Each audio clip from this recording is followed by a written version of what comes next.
Hello, ladies and gentlemen of the winning team, and welcome to another episode of Word Salad by none other than Scientology and the father of Scientology himself, L. Ron Hubbard. And today we're going to be continuing. If you guys don't know what this is about, we're currently reading through this book that was sent to me by one of you guys, because you guys are the best, by L. Ron Hubbard, The Dianetics of the Evolution of the Science. Now, before we get into this, it's important that I tell you guys what we were told prior in the introductory pages. Yes, this is before we've even read chapter 1. What did he need us to know? What was important that we had to have in our minds as we go through the book? Well, this one of the most important things that was highlighted in the important note page just before the contents is that in reading this book, the only reason that you will give up or get confused, right, on this, or it won't make sense, is because you haven't understood a word.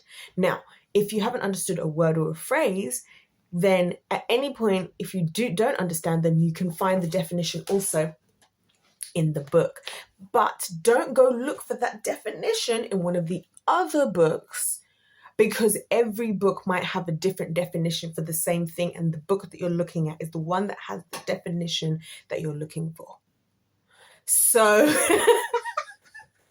guys, listen, this is craziness. This is nuts. But the purpose of us doing this is hopefully to flood our brain with so much truth and so much logical thinking that we can silence the lies of L. Ron Hubbard. I wonder if the L in L. Ron Hubbard stands for lie.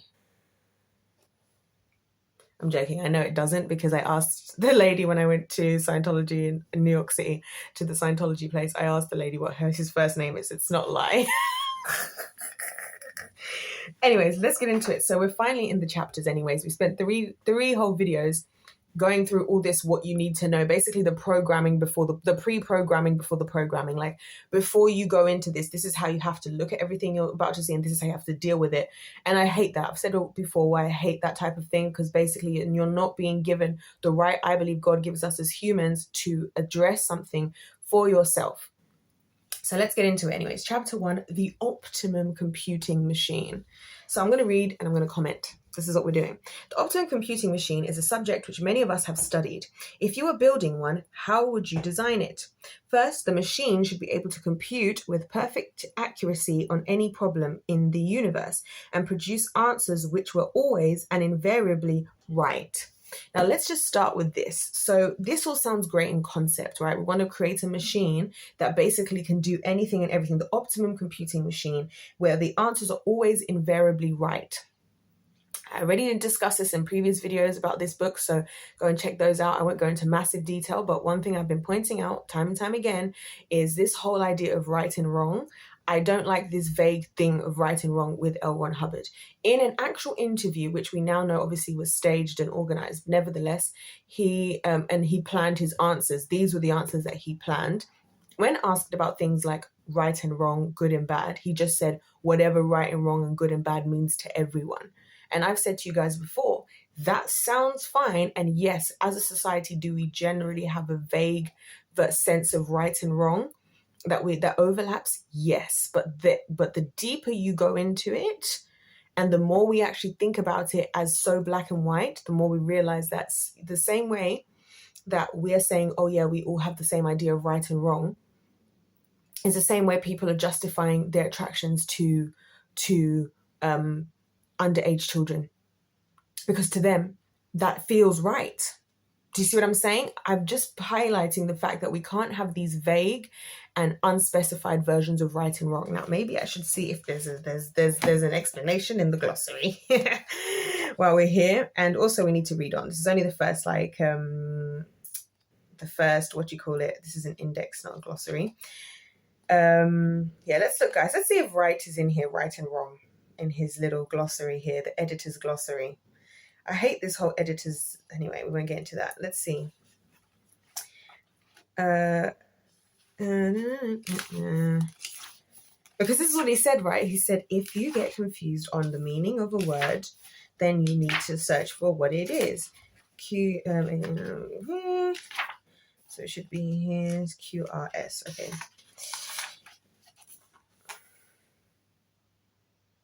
So we've got rig. Oh, how would you look at that? In the glossary, go figure, there's only one word, rig and rim, in terms of RI words. Here you go, guys. I will show you so you know that I'm not making stuff up.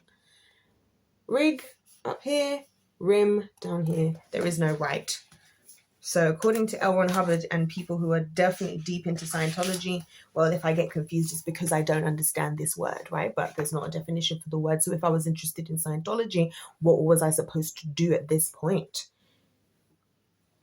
Second, the computer would have to be swift, working much more quickly than the problem and process could be vocally articulated. Right. Okay. Third, the computer would have to be able to handle large numbers of variables and large numbers of problems simultaneously. Fourth, the computer would have to be able to evaluate its own data and therefore would have to remain available within it not only a record of its former conclusions, but the evaluations leading to those conclusions. So essentially, we're trying to. This is like the foundation of AI, guys. This is like AI. AI is essentially doing this, right? Because all of this is trying to do what we, the human brain, try to do with our own brains, right? Compute with perfect accuracy any problem in the universe. Be swift working, and more working more quickly than the problem and process could be vocally articulated. Why does it have to be quicker than it can be vocally articulated? Because the idea is that it works quicker than us. Because for the computer to be worthwhile, it has to be quicker, more efficient, more effective than us. AI. Let's go on. It says to be able to handle a large number of variables and large number of problems simultaneously.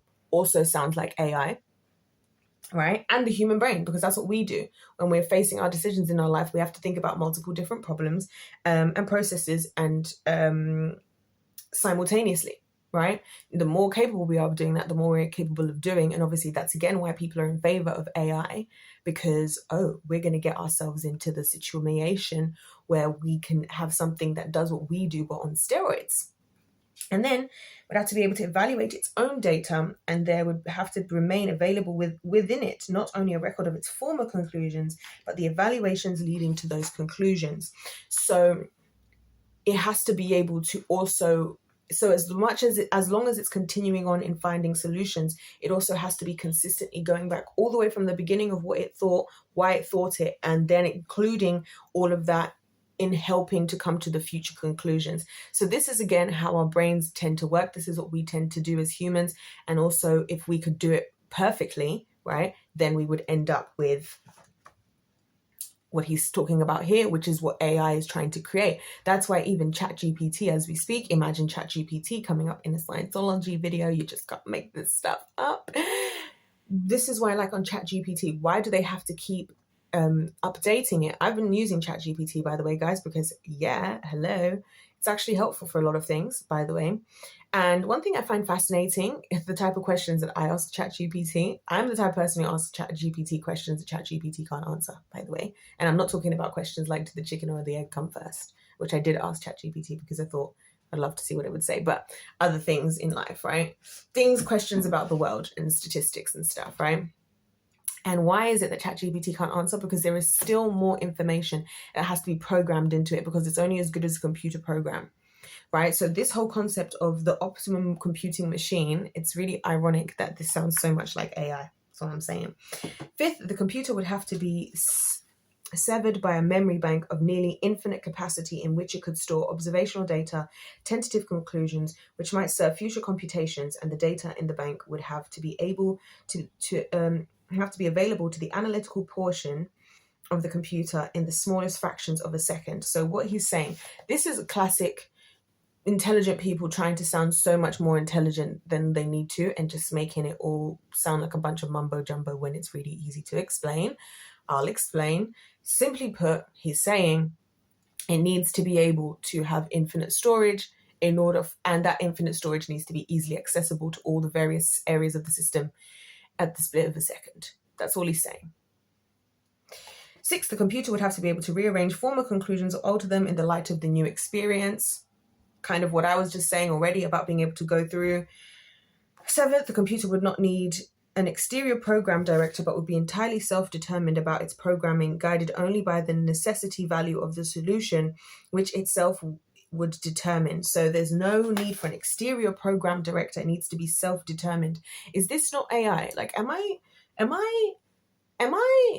like, guys, tell me, am I going crazy? Are we reading the ideas of the perfect AI, artificial intelligence? But anyway. 8, the computer should be self-servicing and self-arming against present and future damage and would be able to estimate future damage. Oh my gosh. Guys, this sounds like exactly what the freaking things were in the Matrix. You know, like how it was like the robots taking over the world and like AI. This is exactly what leads to this type of stuff, this type of thinking. No exterior program director, so no one's in control. It can help itself. That sounds great because it means, wow, it's just evolving on its own and it's great, until that means it can do things with it. Because when we have, this is why I think the presence of humans is so important. Us as humans serve, when it comes to things like machines and just even the world itself, as the barrier line drawer. Like, we are supposed to turn off the machines when they've done all that they're supposed to do, because the machines, I'll give you guys another extremely heinous example, and you guys are going to understand what I mean, because we've seen this in actual AI issues happening right now. People who have been dating these online AI fake women or whatever, right? Some of the issues that have been found with this is that when these people are asking to see inappropriate adult content of children, obviously a computer that does not have emotions and a personality and a soul doesn't know that that is inappropriate. So now they're having to now spend time and money, right? Which are, time is the greatest resource that we have, I'd like to say. Time and money and energy, right? To have to add more programming to these things so that so that when people are asking for this stuff, then that stuff isn't being sent or found on the infinite interweb, right? Where somewhere in some corner, in some dark web or wherever, that stuff unfortunately is going to exist. So you guys have to see that a lot of this stuff, this is what scientists do. Scientists have a very good way of talking in a tone and a way that sounds so eloquent, so intelligent, and it's very, I don't know what the opposite of emotive is, like unemotive. So it sounds like it's just facts, it's just numbers, it's just things, right? That's what this all sounds like.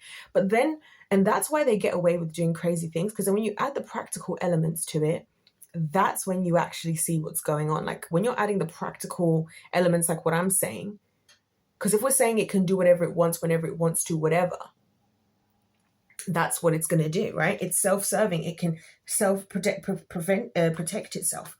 It says 9th. This list is going on for a while, okay? But we're nearly done. I think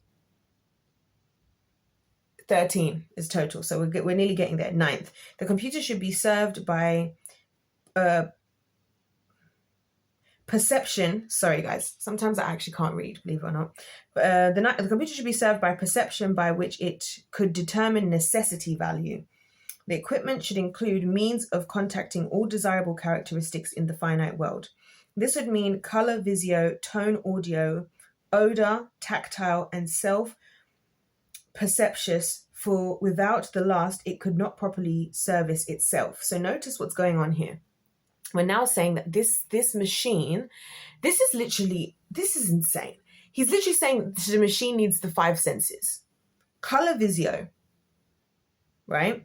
Tone, color, visio, color vision, tone, audio. So that's like speech, language. Odor, that's nose, so that's 1, 2, 3, 4. Tactile, so that's like touch. And self-perceptions, so evaluating all those things, like what our bodies do. So having a tongue that tastes, eyes that see, ears that hear, hands that touch, literally the 5 senses.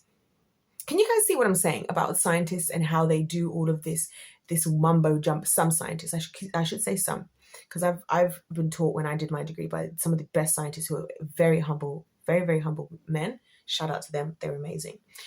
Yeah. So do you see how they do this? And you see how, if you're reading this and you don't have this kind of backing in your mind, this might not sound like what it sounded like to me.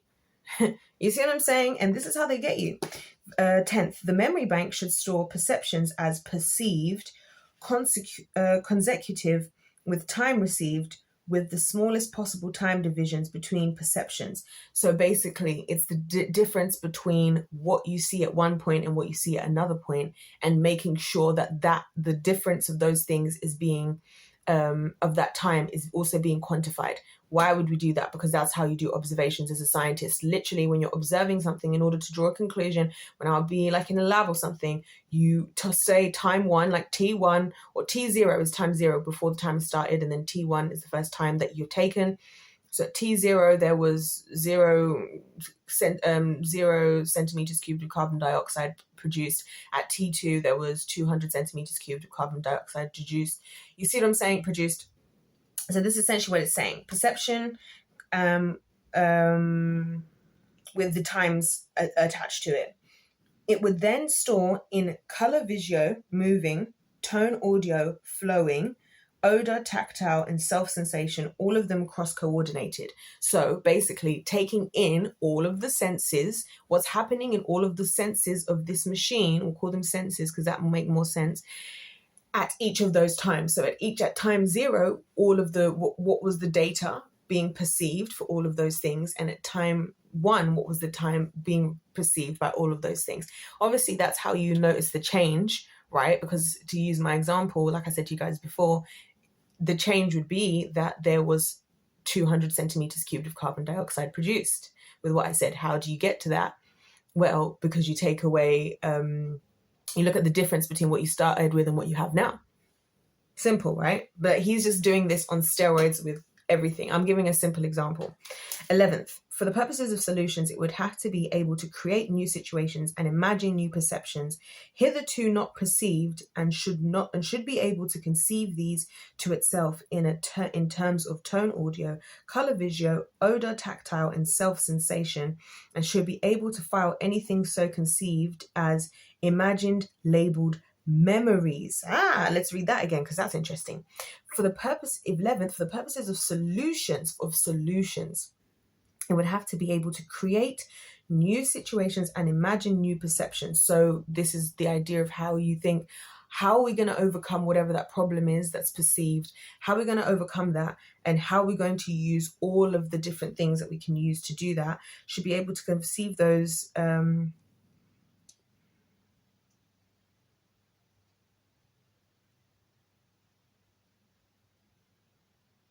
So it has to be able to conceive these things to itself and labeled as memories. So that's interesting. And so what he's saying is when these computers create these solutions, the solutions are considered a memory, which is a memory to the system, because obviously that memory is it's not a memory right now. Right now it's a solution, but then because it's going to continue to go on making further conclusions, it needs to have its memories of what it did before and why it did it to inform why it's doing what it's going to do next. Aren't you guys happy that the person who runs the Winning Team channel is somebody who's obsessed with machines and engineering? Because I'm obsessed with engineering, by the way, guys. If I'd ever pursued a career in science, I would have gone down the engineering route. I love machines and I love engineering. So this is my cup of tea. This is absolutely my cup of tea. 12, its memory banks should not exhaust on inspection, but should furnish to the central perceptor of the computer without distortion perfect copies of everything and anything in the banks in color, visio, tone, audio, odor, tactile, and organic sensations. Let's read that again. 12, its memory banks should not exhaust on inspection, but should furnish to the central perceptor of the computer without distortion perfect copies of everything and anything in the banks in color, visio, tone, audio, odor, tactile, and organic sensations. So I kind of understand, I kind of get that. Is he essentially trying to say, I'm not 100% sure, but it kind of comes across as if to say like having, you shouldn't allow for the memory banks to be overfilled, but that there should be a copy of everything in some kind of central system. I'm not exactly sure. 13th, the entire machine should be portable. There are other desirable characteristics, but those listed above will do for the moment. It might be somewhat astonishing at first to conceive of such a computer, but the fact is the machine is in existence. There are billions of them in use today, and many more billions have been made and used in the past. In fact, you've got one, for we are dealing with the human mind. This is exactly what I said.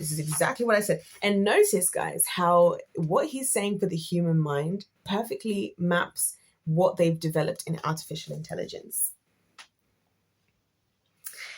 Oh, this is so fascinating to me. This is when you guys see that I'm actually a true nerd at heart. Like, this is the stuff I love. This for me is juicy. This is juicy. The above is a generalization of the optimum brain. The optimum brain, aside from the fact that it is not always capable of solving every problem in the universe, basically works exactly like that. It should have color visio, in motion, tone audio, flowing, odor, tactile, and organic memory recall. And it should have color visio, in motion, tone audio, flowing, odor, tactile, and organic imagination. So recall and imagination. So he's talking about our memories and the things that we can envision in the present. So past and present. And we take the past and the things of the past and the things in the present in order to help with the things in the future. That's where all this bringing the color, the color visio, tone audio, all that stuff, when he's saying about be able to recall the perception and observe the time and just label things as memories. That's essentially what he's saying. Also recallable after imagining, like any other memory. So your imagination should be recallable as well. Okay, so just like the human brain. And it should be able to differentiate between actuality and imagination with precision. And it should be able to recall any perception, even the trivial, asleep and awake, from the beginning of life to death. That's a lot to expect. And this is exactly why obviously us as humans are not capable to do something to that level of complexity with our brains as we are right now as humans. But obviously I'm sure he's going to explain how that's basically possible, which is obviously going to be a lie. This is how you know it's a lie, guys, because think about it. It's not physically, if there has to be an infinite nature to something, how can us finite beings have that infinite? The only infinite nature about us is our soul, if you believe in it, as far as, so anyway, let's continue. That is the optimum brain. That and much more. It should think with such swiftness that vocal pondering would be utterly unable to keep pace with 1,000th part of one computation. This again. I don't even remember what this means, guys, but I used to have to know what the flip that meant. And that's just like, and also, can I just say, can we just take a moment to address the fact that this is the book that you're giving to the average person to tell them how you're going to help them remove their reactive mind. And this is the book we're saying that if you read past this point and you don't understand a word, you need to go and find that word. Are you kidding me? This is evil and this is heinous, because the average person is not going to understand this. And that's not for a lack of intelligence. It's a lack of expertise, right? It's just like, if you don't have the niche expertise, and when I say expertise, I mean like you've studied it, you do it as a job, then why would you understand so much of this stuff? It's just insane. Anyway, and modified by viewpoint and educational data, it should be always right. Its answers never wrong. Now, I just want to throw in here just to keep to remind us that we know from L. Ron Hubbard himself that it is his belief, and it is a Scientological belief, that humans are good with evil added. So what I believe is going to happen, in that we do everything right, and the only reason we do wrong is because there's been these negative, bad, traumatic experiences that have formed our reactive mind, which is the only reason we're not doing it. So I reckon that this is him setting the foundation to say, and guess what? You are that machine deep down. This is you on the inside, and we're going to help you to get rid of everything else that's getting in the way right now of you becoming who you're supposed to be. Who you already are, without your reactive mind. Yeah, that's what we're going to. Okay. That is the brain you have, potentially. That is the brain which can be restored to you unless you have had some section of it removed. It does not do these things. It is slightly out of adjustment. It took a long time to arrive at the data that this was an optimum brain. In the beginning, it was not realized that some people had color visio, moving, recall, for instance, and that some did not. I had no idea that many people imagined and knew they were imagining in tone, audio, etc., and would have received with surprise the data that somebody could smell and taste last Thanksgiving dinner when he recalled it. Now, what I want to know as a scientist and as something the scientific community does, where are the references? Where is the research? Where are the references? If he's saying these statements, one of the reasons I don't even make a lot of statements on my channel about things that I believe that I've observed about the world, guys, and it could be something like this, like what he just said, is because I haven't put the work in to do the research. I haven't researched with thousands of people to prove that what I'm suggesting is actually an observable fact amongst humans, right? Now, there's a lot of things. Now, I don't necessarily think that those things are always trustworthy because you'd really have to test everybody for anything to be 100% accurate.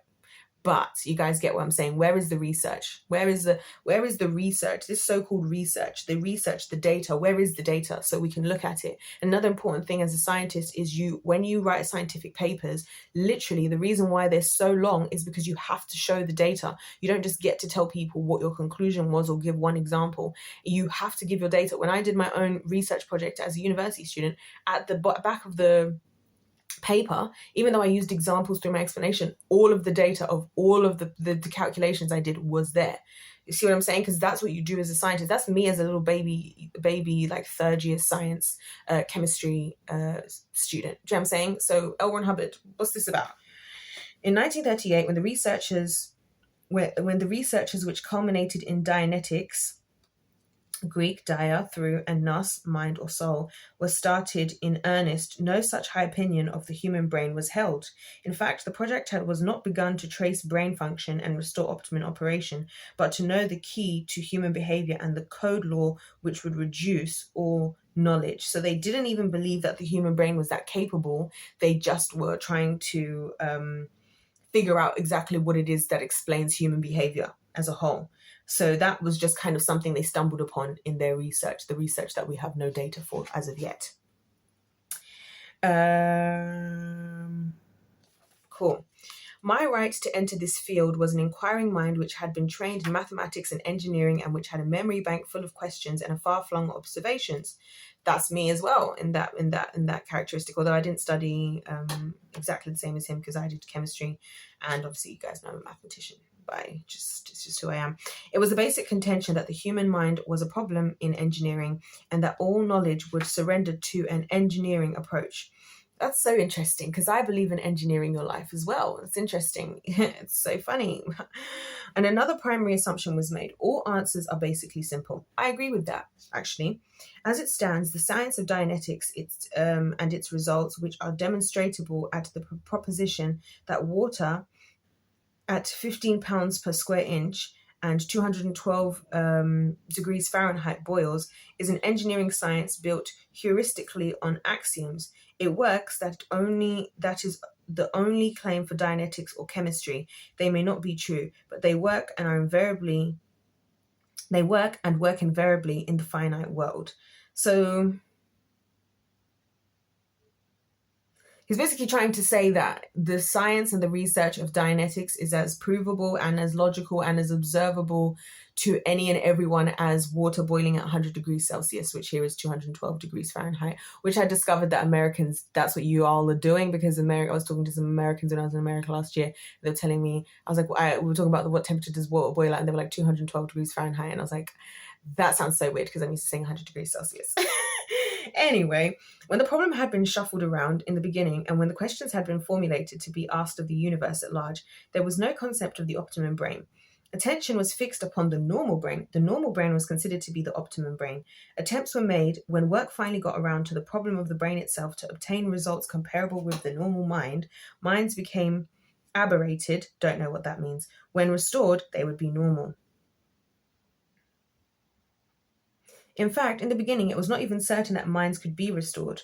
All that was required was an answer to existence and the reasons minds aberrated. In a lifetime of wandering around, many strange things had been observed. The medicine man of the Goldie people of Manchuria, the shamans of North Borneo, Shio medicine men, the cults of Los Angeles. The actual audacity and audacious nature of L. Ron Hubbard, the cults of Los Angeles. You just can't make this stuff up, okay? And modern psychology. Amongst the people questioned about existence were a magician, were a magician whose ancestors served in the court of Kublai Khan and a Hindu who could hypnotize cats. Dabbles had been made in mysticism. Data had been studied from mythology to spiritualism. Odds and ends like these, countless odds and ends. So basically, what he is saying is he's okay. So let's take. He said a lot of stuff there. So let's just summarize so that we can all understand everything that was just the gibberish that came at the end, right? He's essentially saying that. So he started off by giving his explanation of this machine, the optimum machine. He's then gone, that would be the brain. The brain is the optimum. Your mind is this kind of machine that can have an optimum sense. He's then saying that the observation before amongst scientists and others is that the brain, the normal brain, isn't operating as this optimum version that he is now suggesting exists, and that they have proven that there are more capabilities than what we've considered to be normal. And that's why I believe he's given these explanations at the end. And I predicted that this, by the way, I predicted this very early on in Scientology. I said, I bet you L. Ron Hubbard has been around and seen these spiritual, these scientific anomalies and mysteries, which others would call spiritual, supernatural things that happen around the world and even in the Western world. And he's realized that he's believed it, even though others won't. And the reason why he doesn't say what it is because he knows others won't.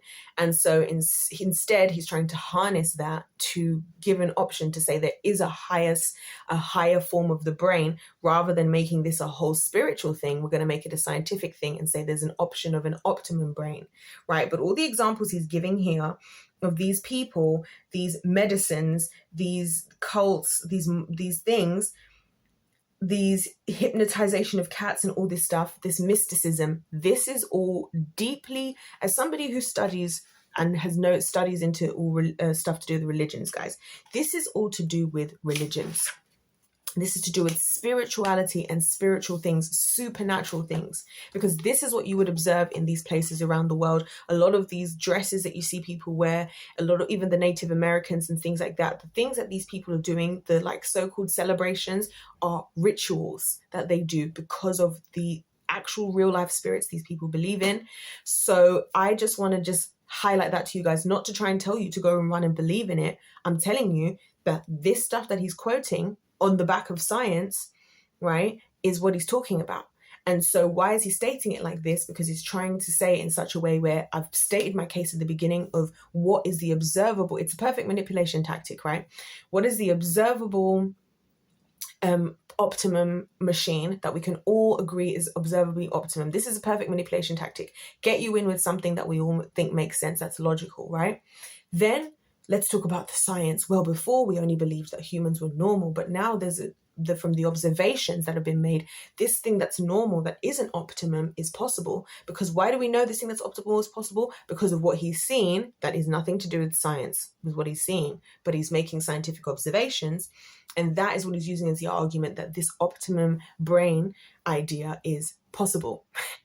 So you guys, if you're having fun, if you're enjoying us going through this and me basically taking word salad, shout out to the lady, I believe in the comments, who was like, said this because you inspired the title of this video.